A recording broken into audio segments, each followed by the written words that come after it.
यह वीडियो कुछ सबसे इफेक्टिव आईसीटी कॉन्सेप्ट्स का एक एडवांस ट्यूटोरियल है जो सक्सेसफुल ट्रेडिंग के लिए बेहद हेल्पफुल साबित हुए हैं। आज हम आपको इन टॉपिक्स की डेफिनेशन, फंडामेंटल्स और चार्ट पर इनका सही इस्तेमाल करना सिखाएंगे ताकि आप हाई क्वालिटी ट्रेड्स में एंटर कर सकें।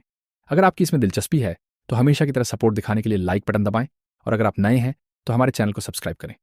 चलो पहले कॉन्सेप्ट से शुरू करते हैं। इम्बैलेंस, इनएफिशिएंसी या fair value gaps. SMC trading plan पूरी तरह प्राइस एक्शन और इंस्टीट्यूशनल एक्टिविटीज को ट्रैक करने पर बेस्ड है, जिन्हें हम स्मार्ट मनी भी कहते हैं। स्मार्ट मनी का मतलब है वे बड़े ऑर्डर्स जो मार्केट में बैंक्स, हेज फंड्स, ब्रोकर्स और दूसरी बड़ी इंस्टीट्यूशंस लगाते हैं। लेकिन प्राइस चार्ट पर स्मार्ट मनी को कैसे पहचाना जाए? हम स्मार्ट मनी को इम्बैलेंसेस के जरिए आइडेंटिफाई कर सकते हैं। इम्बैलेंस, इनएफिशिएंसी और फेयर वैल्यू गैप्स, ये तीनों कंसेप्ट्स एक दूसरे से काफी मिलते जुलते हैं। जब स्मार्ट मनी मार्केट में एंटर करता है तो बायर्स और सेलर्स के बीच इम्बैलेंस क्रिएट होता है, जिससे प्राइस में सिग्निफिकेंट मूवमेंट्स आते हैं और बड़े कैंडल्स बनते हैं जिनमें विक्स के बीच गैप्स होते हैं। अगर ऐसा होता है तो प्राइस सेल साइड इनएफिशिएंट होती है और हमारे पास फेयर वैल्यू गैप्स क्रिएट होते हैं। फेयर वैल्यू गैप एक 3 कैंडलस्टिक पैटर्न होता है जिसमें विक्स आपस में मीट नहीं करते। यहाँ आप एफिशिएंट और इनएफिशिएंट प्राइसेस के एग्जांपल्स देख सकते हैं। पहले एग्जांपल में शैडोज के बीच एक clear bullish fair value gap है जो सेल साइड इनएफिशिएंसी को इंडिकेट करता है। इसके ऑपोजिट दूसरे एग्जांपल में विक्स बीच में मीट कर रहे हैं, इसलिए यहां फेयर वैल्यू गैप नहीं है और प्राइस एफिशिएंट मानी जाती है। अब इसे अपने फेवर में कैसे यूज करें? जब प्राइस तेजी से मूव करती है और पीछे फेयर वैल्यू गैप्स छोड़ जाती है तो ये आमतौर पर वापस उन्हीं एरियाज में आती है ताकि गैप फिल करके बैलेंस रिस्टोर कर सके। ये एरियाज बेहद जरूरी सप्लाई और डिमांड जोन्स बन जाते हैं जो पोटेंशियल ट्रेडिंग अपॉर्चुनिटीज प्रोवाइड करते हैं। इस एग्जाम्पल में प्राइस एक अप ट्रेंड में मूव कर रही है।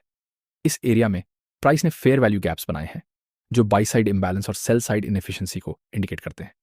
इम्बैलेंस के नीचे हमें डिमांड जोन मिलता है क्योंकि ये डिमांड जोन इम्बैलेंस क्रिएट करने शामिल था। अब मान लीजिए प्राइस एक और पुल बैक बनाती है और एक नया डिमांड जोन क्रिएट होता है। मेन अंतर यह है कि दूसरे डिमांड जोन में कोई इम्बैलेंस नहीं है, इसलिए प्राइस के इनिशियल इम्बैलेंस वाले डिमांड जोन तक डीप रिट्रेसमेंट करने की अधिक पॉसिबिलिटी होती है। ऐसा इसलिए है क्योंकि इनएफिशिएंसी एक मैग्नेट की तरह काम करेगी और प्राइस को उस गैप को भरने के लिए अट्रैक्ट करेगी। तो जब भी चार्ट पर ऐसा सिनारियो दिखे, हम उसी डिमांड या सप्लाई जोन को टारगेट करेंगे जिसने इम्बैलेंस क्रिएट किया था। इस जोन में प्राइस रिवर्स होने की पॉसिबिलिटी ज्यादा होती है, बजाय उन जोन्स के जो एफिशिएंट मूवमेंट से जुड़े होते हैं। सारे फैक्टर्स को ध्यान में रखते हुए इम्बैलेंस एक स्ट्रॉन्ग एसएमसी सिग्नल है और हम चार्ट पर सबसे पहले इसे ही स्पॉट करते हैं। हालांकि किसी भी कॉन्सेप्ट की तरह इसे भी दूसरे फैक्टर्स के साथ कंबाइन करके यूज करना जरूरी होता है ताकि एक वेल इन्फॉर्म्ड ट्रेडिंग डिसीजन लिया जा सके। दूसरा कॉन्सेप्ट है लिक्विडिटी। लिक्विडिटी बनती है स्टॉप लॉसेस की प्लेसमेंट से। जहां स्टॉप लॉसेस रखे जाते हैं वहीं लिक्विडिटी मौजूद होती है। स्मार्ट मनी स्टॉप लॉसेस को ट्रिगर करके स्ट्रेटेजिकली मार्केट में एंटर करता है ताकि वे अपनी पोजीशंस को सही से एस्टैब्लिश कर सकें। हर स्विंग हाई और स्विंग लो में लिक्विडिटी मौजूद होती है। हमें पता होता है कि अगर प्राइस इस एरिया में पुल बैक करती है तो कई प्राइस एक्शन ट्रेडर्स यहां लॉन्ग जाएंगे और बुल मार्केट का फायदा उठाने के लिए अपने स्टॉप लॉसेस इस लेवल के नीचे रखेंगे। जैसे ही प्राइस स्विंग हाई के करीब आती है, ट्रेडर्स अपने प्रॉफिट्स बुक कर लेते हैं या रेजिस्टेंस एरिया पर शॉर्ट पोजीशंस ओपन कर लेते हैं। इसलिए हमारे पास लिक्विडिटी स्विंग लोज के नीचे और स्विंग हाइस के ऊपर होती है। एक आइडियल अप ट्रेंड में करेक्शन इसी रेंज के अंदर होती है और प्राइस बुलिश मोमेंटम और लिक्विडिटी गैदर करने के बाद ऊपर की ओर बढ़ती रहती है। कई प्राइस एक्शन ट्रेडर्स चार्ट को ऑब्जर्व कर रहे होते हैं और लॉन्ग एंट्री के सिग्नल्स की तलाश में होते हैं। यही कारण है कि एक बुलिश इंगल्फिंग कैंडलस्टिक भी एक स्ट्रॉन्ग लिक्विडिटी एरिया बन सकती है। कई ट्रेडर्स इसे बुलिश मोमेंटम का इंडिकेशन मानते हैं और लॉन्ग पोजीशंस ओपन करते हैं और अपने स्टॉप लॉसेस इंगल्फिंग कैंडल के नीचे सेट करते हैं। हालांकि as a smart money trader हम मार्केट में तब एंटर करना चाहेंगे जब स्टॉप लॉसेस स्वीप हो चुके हों। इसलिए अगर हमें इस कैंडलस्टिक के नीचे एक डिमांड जोन मिलता है तो हम प्राइस के हमारे जोन में आने का वेट करेंगे और फिर बाय पोजीशन ओपन करेंगे। मार्केट में लिक्विडिटी के कई फॉर्म्स होते हैं, लेकिन हम मेनली इक्वल हाइज और इक्वल लोस पर ध्यान देते हैं। जैसा कि नाम से पता चलता है, इक्वल लोस तब बनते हैं जब लो पॉइंट्स लगभग एक ही लेवल पर होते हैं और इसी तरह प्राइस इक्वल हाइज तब बनाती है जब हाई पॉइंट्स एक सेम लेवल पर होते हैं। प्राइस एक्शन के टर्म्स में इसका क्या मतलब है? चार्ट पर बने डबल या ट्रिपल बॉटम्स कई रिटेल ट्रेडर्स के लिए ट्रेडिंग ऑप्शंस खोजने के बेहतरीन इंडिकेटर होते हैं। वे उम्मीद करते हैं कि जब प्राइस इस एरिया में फिर से आएगी तो रिजेक्शन होकर ऊपर की ओर जाएगी, इसलिए वे इन लेवल्स पर लॉन्ग पोजीशन एंटर करते हैं और अपने स्टॉप लॉसेस इस एरिया के नीचे रखते हैं। बेरिश मार्केट में भी यही सिनेरियो होता है। जब प्राइस रेजिस्टेंस एरिया को टच करती है तो retail traders short position open करते हैं क्योंकि उन्हें डाउनसाइड रिजेक्शन की उम्मीद होती है। उनके स्टॉप लॉसेस इस जोन के ऊपर होते हैं जिससे इस एरिया के ऊपर लिक्विडिटी बन जाती है। अगर स्मार्ट मनी यहां पर सेल करना चाहता है तो प्राइस को पहले इस रेजिस्टेंस एरिया से ऊपर पुश किया जाता है ताकि लिक्विडिटी ग्रैब की जा सके और फिर प्राइस को ओरिजिनल बेरिश डायरेक्शन में उनके द्वारा पुश किया जाता है। तीसरा कॉन्सेप्ट है मार्केट मेकर मॉडल। अब इंस्टीट्यूशनल प्राइस स्विंग्स में मार्केट मेकर मॉडल क्या होता है? मार्केट में दो प्रकार की लिक्विडिटी होती है, बाय साइड और सेल साइड लिक्विडिटी।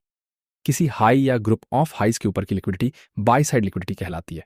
जब प्राइस इस लेवल के करीब आती है तो bearish traders short position open करते हैं या अपनी पहले से ओपन शॉर्ट पोजीशंस को प्रोटेक्ट करते हैं। दूसरी ओर ब्रेकआउट ट्रेडर्स लॉन्ग जाते हैं अगर प्राइस इस लेवल को तोड़ती है तो। इस लिक्विडिटी को ग्रैब करने के लिए स्मार्ट मनी प्राइस को थोड़ा ऊपर पुश करते हैं, जिसे बाय साइड लिक्विडिटी कहते हैं। ये प्राइस को ऊपर ले जाता है ताकि रिलेटिव इक्वल हाइज के ऊपर मौजूद लिक्विडिटी को इंगेज किया जा सके। स्मार्ट मनी इस लिक्विडिटी को इंगेज करता है, ट्रेडर्स को दोनों तरफ ट्रैप करता है और फिर स्मार्ट मनी सेल कर देता है। अब इसी कॉन्सेप्ट को बेरिश सिनारियो पर अप्लाई करते हैं। किसी लो या ग्रुप ऑफ लोज के नीचे की लिक्विडिटी सेल साइड लिक्विडिटी कहलाती है। बुलिश सिनारियो की तरह जब प्राइस इस लेवल के करीब आती है तो बुलिश ट्रेडर्स लॉन्ग जाते हैं या अपनी पहले से ओपन लॉन्ग पोजीशंस को प्रोटेक्ट करते हैं। दूसरी ओर ब्रेकआउट ट्रेडर्स शॉर्ट जाते हैं अगर प्राइस इस लेवल को तोड़ती है तो। इस लिक्विडिटी को ग्रैब करने के लिए प्राइस थोड़ा नीचे आता है। एसएमसी इस लिक्विडिटी को एंगेज करता है, ट्रेडर्स को दोनों तरफ ट्रैप करता है और फिर smart money by position open करता है ताकि बाई साइड लिक्विडिटी को एंगेज किया जा सके। जब प्राइस डिमांड लेवल तक पहुंचने से पहले सपोर्ट्स और इंटरनल स्ट्रक्चर्स क्रिएट करती है तो इस लेवल से बाउंस होने की पॉसिबिलिटी बढ़ जाती है। ऐसा इसलिए होता है क्योंकि ये सारे सपोर्ट्स ट्रेडर्स को बाय करने के लिए अट्रैक्ट करते हैं। उनके स्टॉप लॉसेस सेल ऑर्डर्स का काम करते हैं और अगर smart money by order place करना चाहता है तो उसे मार्केट में सेलर्स की जरूरत होती है। इस डायनामिक की वजह से प्राइस डिमांड लेवल से बाउंस कर सकती है क्योंकि बायर्स परसीव्ड वैल्यू का फायदा उठाने के लिए एंटर करते हैं और सेलर्स के ऑर्डर्स बाइंग प्रेशर द्वारा अब्जॉर्ब हो जाते हैं। इसी वजह से सप्लाई और डिमांड जोन्स के अंदर लिक्विडिटी ग्रैब पैटर्न्स का बनना short term market structure shifts के लिए एक बेहतरीन कन्फर्मेशन होता है। लिक्विडिटी ग्रैब पैटर्न्स बनने के बाद मार्केट दूसरी ओर के लिक्विडिटी जोन्स की तरफ मूव करता है। मार्केट डायरेक्शन, इससे पता चलता है कौन कंट्रोल में है। मार्केट डायरेक्शन को पहचानना आमतौर पर प्राइस चार्ट को एनालाइज करने का पहला स्टेप होता है। हमें ट्रेंड को आइडेंटिफाई करना होता है और यह तय करना होता है कि बायर्स या सेलर्स में से कौन कंट्रोल में है। हम हमेशा मार्केट के कंट्रोलिंग साइड के साथ ट्रेड करना प्रेफर करते हैं। अब जानते हैं सिस्टम कैसे काम करता है। यह सिस्टम मिटिगेशंस पर काम करता है। जब प्राइस डिमांड लेवल को मिटिगेट करता है तो डिमांड सप्लाई पर कंट्रोल ले लेती है। इसके ऑपोजिट जब प्राइस सप्लाई जोन को मिटिगेट करता है तो सप्लाई डिमांड पर कंट्रोल कर लेती है। मान लीजिए प्राइस एक अप ट्रेंड में मूव कर रहा है और हायर हाइज और हायर लोज बना रहा है। हर बार जब प्राइस स्ट्रक्चर को ऊपर की ओर इनएफिशिएंसी के साथ ब्रेक करता है तो एक डिमांड जोन बनता है। ये डिमांड जोन्स तब तक अनमिटिगेटेड रहते हैं जब तक प्राइस उन्हें टच नहीं करता, जिससे डोमिनेंट ट्रेंड को फॉलो करने का एक परफेक्ट अवसर मिलता है। हालांकि अगर प्राइस एक वैलिड डिमांड एरिया के नीचे ब्रेक करता है तो इसे चेंज ऑफ कैरेक्टर कहा जाता है, जो दो चीजें इंडिकेट हैं। पहला, सप्लाई ने डिमांड पर कंट्रोल ले लिया है। दूसरा, एक वैलिड सप्लाई एरिया एस्टेब्लिश हो गया है। इसके बाद प्राइस डाउनवर्ड मूव करना जारी रखता है, सप्लाई एरियाज बनाता है जब तक कि वह अगले अनमिटिगेटेड डिमांड एरिया तक नहीं पहुंच जाता। इस लेवल पर सप्लाई और डिमांड के बीच एक बैटल होती है। कई बार हमें इन दोनों जोन्स के बीच एक कंसोलिडेशन फेज या रेंजिंग मार्केट देखने को मिलती है। किसी भी जोन का ब्रेक होना यह तय करता है कि कंट्रोल किसके पास है। यहाँ हमारे पास 3 मूव्स हैं जो पिछले मार्केट स्ट्रक्चर को ब्रेक करते हैं, ये इंडिकेशन देते हुए कि डिमांड कंट्रोल में है। एक अनमिटिगेटेड डिमांड एरिया है जो सपोर्ट के रूप में काम करेगा जब प्राइस इस लेवल पर वापस आएगा। फिर एक टेम्पररी करेक्शन होती है और प्राइस इम्बैलेंस के साथ हाई को ब्रेक करता है, जिससे एक स्ट्रॉन्ग डिमांड एरिया फिर से बनता है। मार्केट सेंटिमेंट तब तक बुलिश रहेगा जब तक प्राइस एक्सट्रीम डिमांड के ऊपर ट्रेड कर रहा है। अब हम देखते हैं कि मार्केट ने डिमांड लेवल को टेस्ट किया, लेकिन बायर्स की स्ट्रेंथ की कमी के कारण एक नया हायर हाई बनाने में सक्सेस नहीं हुआ। लो पॉइंट के नीचे ब्रेक करने के बाद हम ये रिजल्ट निकाल सकते हैं कि बायर्स अब कंट्रोल में नहीं है और हमें एक रिवर्सल देखने को मिल सकता है। अगर हम इस पॉइंट को उस इंपल्सिव मूव की शुरुआत माने जिसने मार्केट स्ट्रक्चर शिफ्ट किया, तो यहां हमारा सप्लाई एरिया होगा। मार्केट लगातार डाउनसाइड स्ट्रक्चर्स को ब्रेक करता है, ये दिखाते हुए कि सप्लाई कंट्रोल में है और कई सप्लाई एरियाज बना रहा है। इनमें से सभी सप्लाई एरिया एक पॉसिबल सेलिंग अपॉर्चुनिटी हो सकता है जब तक कि प्राइस इस सामने मौजूद अनमिटिगेटेड डिमांड एरिया तक नहीं पहुंच जाता। ये जोन बायर्स के लिए मार्केट में एंट्री करने का एक पॉसिबल इंटरेस्ट एरिया हो सकता है। इस पॉइंट पर बायर्स और सेलर्स के बीच बैटल होती है, इसलिए हमें प्राइस एक्शन को ऑब्जर्व करना होगा और मार्केट डायरेक्शन को डिसाइड करने के लिए वेट करना होगा, क्योंकि ये लेवल प्राइस के लिए एक टर्निंग पॉइंट हो सकता है या हमें कम से कम एक टेम्पोररी करेक्शन देखने को मिल सकती है। अब यहाँ एक इंपॉर्टेंट पॉइंट है, हम मार्केट को कंट्रोल नहीं कर सकते, लेकिन हम उन विभिन्न सिनारियोज के लिए खुद को तैयार कर सकते हैं जो हो सकते हैं। अब चलिए अगले टॉपिक पर चलते हैं, ऑन ऑर्डर ब्लॉक्स। आमतौर पर ऑर्डर ब्लॉक्स वे ऑप्टिमाइज्ड सप्लाई और डिमांड एरियाज होते हैं जहां बड़े पैमाने पर बाई या सेल ऑर्डर्स मौजूद होते हैं। मार्केट ने इन लेवल्स को पहले रिजेक्ट किया है, इसलिए जब प्राइस इन लेवल्स पर वापस आती है तो यहां फिर से रिएक्शन होने की पॉसिबिलिटी होती है। हालांकि हर सप्लाई और डिमांड एरिया को ऑर्डर ब्लॉक नहीं माना जा सकता। हर बार जब प्राइस किसी लेवल पर रिएक्ट करता है तो एक सप्लाई या डिमांड एरिया बनता है। इसका मतलब है कि किसी कारण से ट्रेडर्स ने यहाँ मैसिव बाय या सेल पोजीशंस खोली हैं, जिससे प्राइस में सिग्निफिकेंट मूवमेंट हुआ है। जब प्राइस इन लेवल्स पर वापस आती है तो हमें प्राइस एक्शन को क्लोजली मॉनिटर करना चाहिए ताकि पॉसिबल ट्रेडिंग अपॉर्चुनिटीज मिल सकें। लेकिन हर सप्लाई और डिमांड एरिया पर ट्रेड करना इफेक्टिव नहीं होगा। समय के साथ और चार्ट पैटर्न्स को ऑब्जर्व करके हमने देखा है कि जब सप्लाई और डिमांड जोन्स कुछ स्पेशल कंडीशंस के साथ आते हैं तो इनकी सक्सेस की पॉसिबिलिटी बढ़ जाती है। इन्हीं में से एक इंपॉर्टेंट सप्लाई और डिमांड एरिया को ऑर्डर ब्लॉक कहा जाता है। किसी एरिया को एक वैलिड ऑर्डर ब्लॉक मानने के लिए मेनली 3 रूल्स होते हैं। पहला, प्राइस मूवमेंट में इम्बैलेंस या इनएफिशिएंसी होनी चाहिए। दूसरा, ऑर्डर ब्लॉक को बनाते समय मार्केट में लिक्विडिटी कलेक्ट होनी चाहिए। तीसरा, ऑर्डर ब्लॉक को एक इंपॉर्टेंट मार्केट स्ट्रक्चर ब्रेक करना चाहिए। अगर price movement latest market structure को तोड़ती है और रीसेंट हाई के ऊपर क्लोज होती है तो इस मूवमेंट की ओरिजिन बहुत इंपॉर्टेंट बन जाती है। ये इंडिकेट करता है कि जिस डिमांड एरिया ने इस मूवमेंट को बनाया वो कोई ऑर्डिनरी लेवल नहीं बल्कि मार्केट स्ट्रक्चर में एक इन्फ्लुएंशियल एरिया है। इसलिए अगर कोई डिमांड जोन स्ट्रक्चरल ब्रेक का कारण बनता है तो उसे एक वैलिड ऑन ऑर्डर ब्लॉक माना जाता है। इसी तरह अगर price movement latest market structure को डाउन साइड में ब्रेक करती है तो उस मूवमेंट की ऑरिजिन इंपॉर्टेंट होती है। ये दिखाता है कि जिस सप्लाई एरिया ने इस मूवमेंट को बनाया वह मार्केट स्ट्रक्चर में एक पावरफुल जोन है। इसलिए ये supply areas valid order blocks माने जाते हैं। मान लीजिए कि मार्केट एक अप ट्रेंड में है और हमने एक रीसेंट ब्रेक ऑफ स्ट्रक्चर देखा जो दिखाता है कि डिमांड अभी भी कंट्रोल में है। इन डिमांड एरियाज को लॉन्ग एंट्री अपॉर्चुनिटीज के रूप में देखा जा सकता है। लेकिन यहाँ एक इंपॉर्टेंट पॉइंट है, इस बुलिश प्राइस मूवमेंट की ऑरिजिन सबसे इंपॉर्टेंट होती है और यह सबसे बेहतरीन ट्रेडिंग अपॉर्चुनिटीज देती है। बाकी के डिमांड एरियाज लिक्विडिटी ग्रैब का शिकार हो सकते हैं। इसीलिए इन एरियाज में ट्रेड करते समय लोअर रिस्क रखना जरूरी होता है। अगर कोई प्रॉफिटेबल ट्रेडिंग स्ट्रेटजी आपकी अकाउंट को ग्रो करने में मदद कर सकती है तो एक स्ट्रॉन्ग रिस्क मैनेजमेंट प्लान आपको मार्केट में सर्वाइव करने में मदद करता है। आप हर ट्रेड में अपनी कैपिटल का 2 से 3% तक रिस्क ले सकते हैं और एक समय में केवल 3 ओपन ट्रेड्स रख सकते हैं। अगर कोई ऑर्डर ब्लॉक प्राइस को रिजेक्ट करने में फेल हो जाता है और प्राइस उस लेवल को तोड़ देती है तो ये एक सप्लाई या डिमांड लेवल में बदल जाता है। इसे ब्रेकर ब्लॉक कहा जाता है और उम्मीद की जाती है कि मार्केट इस एरिया से रिजेक्ट होगा। अगर कोई डिमांड ऑर्डर ब्लॉक प्राइस को रिजेक्ट नहीं कर पाता और प्राइस इस जोन से नीचे गिरती है तो यह सप्लाई लेवल बन जाता है।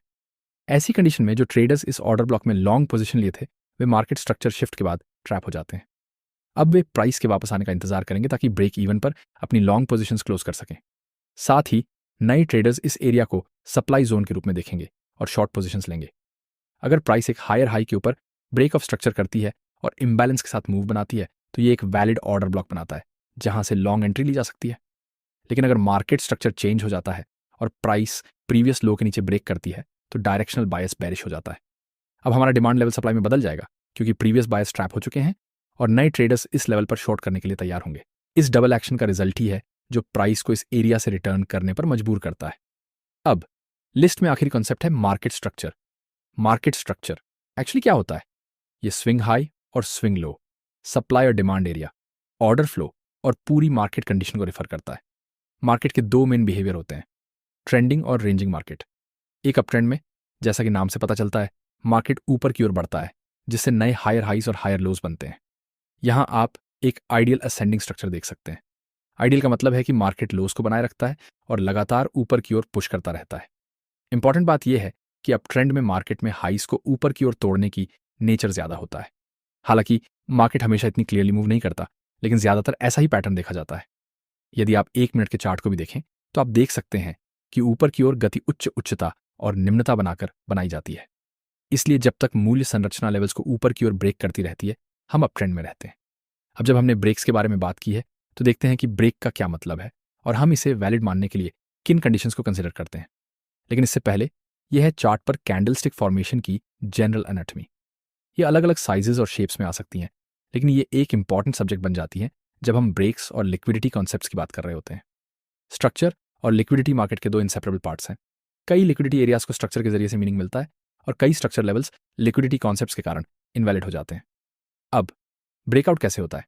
एक ब्रेकआउट तब होता है जब एक कैंडलस्टिक प्रीवियस मार्केट स्ट्रक्चर को बॉडी के साथ क्लियरली ब्रेक कर देती है। इसका मतलब है कि यदि प्राइस प्रीवियस लेवल से कुछ पॉइंट ऊपर क्लोज करती है तो हमारे पास एक ब्रेक ऑफ स्ट्रक्चर्स होगा। लेकिन यहाँ एक इंपॉर्टेंट पॉइंट आता है, हम कैसे कंफर्म करें कि यह ब्रेक वैलिड है और सिर्फ लिक्विडिटी ग्रैब नहीं है? फेक आउट या लिक्विडिटी स्वीप के मामले में प्राइस तुरंत वापस रेंज में आ जाती है। तो चलिए अपने कॉन्सेप्ट को और एडवांस्ड बनाते हैं। यदि प्राइस प्रीवियस मार्केट स्ट्रक्चर से ऊपर विक बनाती है और वापस रेंज के अंदर क्लोज कर जाती है तो हमारे पास एक वैलिड ब्रेकआउट नहीं होगा, जिसे हमने पहले डिस्कस किया था, लेकिन एक वैलिड ब्रेक के लिए अगले कैंडल को प्रीवियस कैंडल से ऊपर क्लोज करना होगा। ये एक स्ट्रॉन्ग साइन है कि सेलर्स प्राइस को वापस रेंज के अंदर पुश करने में असफल रहे हैं और बायर्स कंट्रोल में है। इसी तरह एक डबल कंफर्मेशन के लिए ब्रेक ऑफ स्ट्रक्चर के बाद बॉडी क्लोज होने के साथ साथ अगले कैंडल को प्रीवियस कैंडल के हाईएस्ट पॉइंट को भी वायलेट करना चाहिए। ये स्ट्रॉन्ग कंटिन्यूएशन मोमेंटम को इंडिकेट करता है, बजाय एक लिक्विडिटी ग्रैब के। याद रखें, जो कुछ भी हमने यहाँ डिस्कस किया है वह बेरिश सिनारियो पर भी लागू होता है।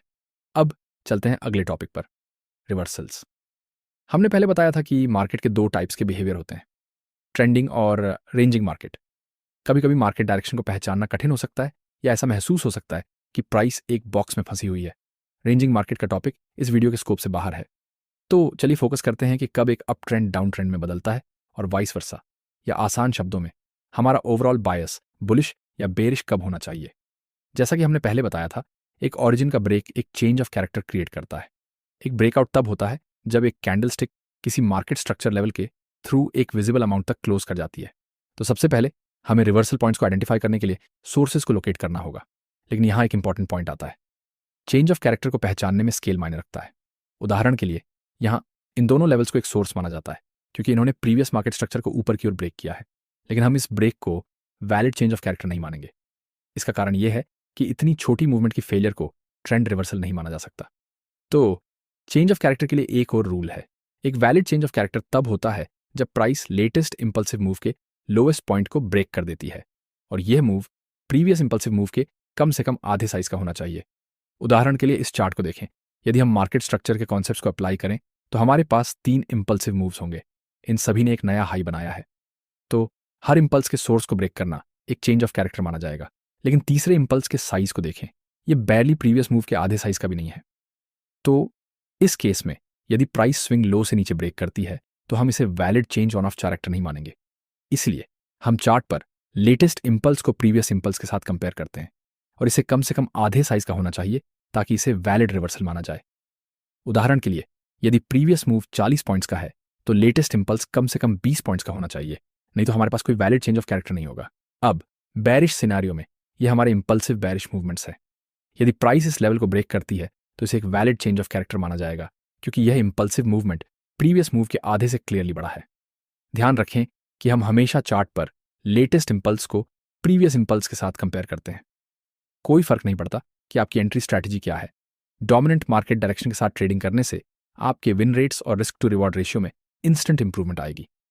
लेकिन याद रखें, किसी भी सेटअप को अपने रियल अकाउंट पर इस्तेमाल करने से पहले आपको इसे अलग अलग स्टॉक्स और पेयर्स पर बैक टेस्ट करना चाहिए ताकि हिस्टोरिकल डेटा का इस्तेमाल करके ट्रेडिंग स्ट्रैटेजी के परफॉर्मेंस को एनालाइज किया जा सके। अब चार्ट पर ट्रेंड्स और रिवर्सल पॉइंट्स को पहचानने में सबसे इफेक्टिव कॉन्सेप्ट्स में से एक है लिक्विडिटी। लिक्विडिटी की बात करें तो आमतौर पर अगर हम इसे मार्केट स्ट्रक्चर माने तो लिक्विडिटी हमेशा टॉप के ऊपर और बॉटम के नीचे होती है। प्राइस में रीसेंट लो के नीचे लिक्विडिटी ग्रैब करने और फिर ऊपर की ओर पुश करते हुए रीसेंट हाई के ऊपर लिक्विडिटी ग्रैब करने का नेचर होता है। लेकिन अधिकतर केसेस में लिक्विडिटी का इस्तेमाल ट्रेंड कंटिन्यूएशन के लिए किया जाता है। इसका मतलब यह है कि बुलिश मार्केट में हम आमतौर पर देखते हैं कि प्राइस लोस के नीचे लिक्विडिटी को स्वीप करती है ताकि अपवर्ड मूवमेंट्स के लिए फ्यूल इकट्ठा किया जा सके। Candlestick formations liquidity SVEEP movements की पहचान करने में इंपॉर्टेंट होती है। बुलिश सिनारियो में एक कैंडलस्टिक के नीचे एक लंबी विक एक लिक्विडिटी ग्रैब मूवमेंट को इंडिकेट करती है। मान लीजिए कि यह एरिया हमारा प्रीवियस सपोर्ट है, तो यहाँ बहुत सारे बाय ऑर्डर्स लगे होंगे, जिसका मतलब है कि स्टॉप लॉस इस लेवल के नीचे कहीं होंगे। तो अगर एक लंबी विक इस एरिया को तोड़ती है तो इसे लिक्विडिटी ग्रैब माना जाएगा, लेकिन केवल तभी जब टॉप पर लंबी विक ना हो। यह एक इंपॉर्टेंट इंडिकेशन होगा कि प्राइस ऊपर की ओर मूवमेंट शुरू कर सकती है। सभी केसेस के लिए एक मैकेनिकल स्ट्रक्चर को डिफाइन करना पॉसिबल नहीं है, लेकिन जो हम देखना चाहते हैं वह यह है कि विक लेवल को पेनिट्रेट करे और जल्दी से वापस लौट आए। हालांकि इस विक का साइज बॉडी के कम से कम आधे के बराबर होना चाहिए। अब जैसा कि हमने पहले बताया था, एक रिवर्सल के लिए एक सोर्स को ब्रेक करना जरूरी है, लेकिन यहाँ एक इंपॉर्टेंट पॉइंट आता है। जब हम लिक्विडिटी कॉन्सेप्ट्स को मार्केट स्ट्रक्चर के साथ जोड़ते हैं तो हायर हाई के ऊपर लिक्विडिटी स्वीप भी एक पॉसिबल रिवर्सल का इंडिकेशन माना जाता है। उदाहरण के लिए यहाँ हमारे पास रीसेंट सोर्स है जिसने मार्केट स्ट्रक्चर को अपसाइड की ओर ब्रेक किया है। जब प्राइस रीसेंट हायर हाई के ऊपर लिक्विडिटी को स्वीप करती है और एक नया हाई बनाने में असफल रहती है तो इसे एक रिवर्सल का इंडिकेशन माना जाता है। डोमिनेंट ट्रेंड के खिलाफ लिक्विडिटी स्वीप ट्रेंड की डायरेक्शन में लिक्विडिटी स्वीप से बहुत अलग होती है। हाई के ऊपर लिक्विडिटी ग्रैब करना एक टेम्पररी रिवर्सल को इंडिकेट करता है, लेकिन हम ये उम्मीद नहीं करते कि प्राइस बहुत अधिक गिरेगी। एक ट्रू रिवर्सल तब कंफर्म होता है जब प्राइस रीसेंट ऑरिजिन पॉइंट को ब्रेक करती है और उसके नीचे क्लोज करती है। तब हम ये कंफर्म कर सकते हैं कि अप ट्रेंड सच में खत्म हो चुका है और प्राइस नीचे की ओर पुश कर सकती है। यही कॉन्सेप्ट बेरिश सिनारियो के लिए भी लागू होता है। यदि प्राइस लेटेस्ट लो के नीचे लिक्विडिटी को स्वीप करती है तो ये डोमिनेंट डाउन ट्रेंड के लिए एक शॉर्ट टर्म रिवर्सल को इंडिकेट करती है। प्राइस एक्शन के नजरिए से सेलर्स एक नया लो बनाने में असफल रहे हैं, जो मोमेंटम लॉस को दिखाता है। जब प्राइस तुरंत वापस रेंज के अंदर आ जाती है तो ये अपवर्ड मोमेंटम को दिखाती है, जिससे प्राइस सामने मौजूद सप्लाई लेवल तक पुश कर सकती है। और अगर प्राइस ओरिजिन पॉइंट के ऊपर ब्रेक करती है तो रिवर्सल कंफर्म हो जाता है और हमारे पास एक चेंज ऑफ कैरेक्टर होता है। अब यहाँ हमारे पास 5 मिनट का चार्ट है। मार्केट सेंटिमेंट बुलिश है और मार्केट लगातार हायर हाइज और हायर लोज बना रहा है। ये equal lows break of structure movement का सोर्स है और इसमें बहुत अधिक लिक्विडिटी मौजूद है। इसीलिए इस लेवल पर एक लिक्विडिटी स्वीप पैटर्न का बनना एक स्ट्रॉन्ग अपवर्ड कंटिन्यूएशन सिग्नल की तरह वर्क करता है। इसके ऑपोजिट हाई के ऊपर लिक्विडिटी स्वीप पैटर्न बनना इंडिकेशन देता है कि एक टेम्परेरी रिवर्सल आने वाला है। ये रिवर्सल बाद में कंफर्म होता है जब प्राइस रीसेंट सोर्स पॉइंट को ब्रेक कर देती है, जिसने ब्रेक ऑफ स्ट्रक्चर को क्रिएट किया था। तब हम ये उम्मीद कर सकते हैं कि प्राइस अपनी डायरेक्शन बदलेगी और नीचे की ओर पुश करना जारी रखेगी। अपने चार्ट पर इन कॉन्सेप्ट्स को प्रैक्टिस में लाना श्योरली आपकी चार्ट एनालिसिस को बेहतर करेगा, आपको प्राइस मूवमेंट्स के मेन रूल्स को समझने में मदद करेगा और आपकी ट्रेड एंट्रीज को ऑप्टिमाइज करेगा। तो दोस्तों, उम्मीद है कि इस वीडियो ने आपको वैल्यू दी होगी। अगर आपको भी ऐसा लगता है तो सपोर्ट दिखाने के लिए लाइक बटन जरूर दबाएं और अगर आप यहाँ नए हैं तो हमारे चैनल को सब्सक्राइब करें। चलिए अगले वीडियो में मिलते हैं।